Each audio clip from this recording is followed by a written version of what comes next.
Assalomu alaykum hamjanob aziz, Mahkamatul Jo'rayev. Men شما یک چیز دیگه را خواستم نشون بدم.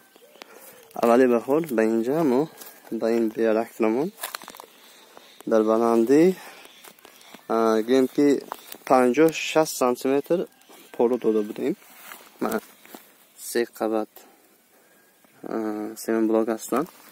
همین گونه رشد گرفته بودیم که اولی بهار کمی خنک‌تر است و تو تابستان آمدن گرم میشد و تا این وقت یک قسم بالایی پرومون علاقه به بیاگومس تبدیل می‌یابد و آنها را ما می‌گیریم که نقشه کرده بودیم.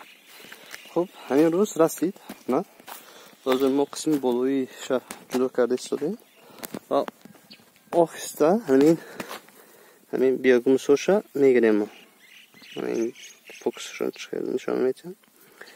даже این برای علاج هم لازم نیست، نه علاج کردنم لازم نمیشد. خب لیکن خودشونم علاقه ببینید که 40 سانتی متر افزایدگی است. اگر حاضر ما ماکسیموم 10 سانتی متر گیریم، ماکسیموم بعد از این یک قسم دیگرش میگیریم و 20 سانتی متر میمانیم.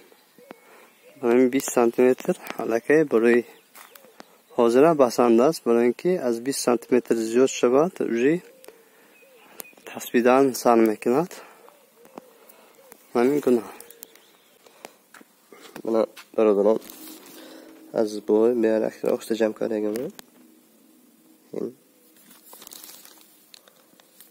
کمی هم خیلی خوش و خوش هستن که خوش هست، من خیلی اشکال نمیکنم، لیکن دیدن تو ممکن است که اینجا همون گرانولا خودی اون کیرم پرسفتگی گرانولا دیدن تو ممکن است همینجا.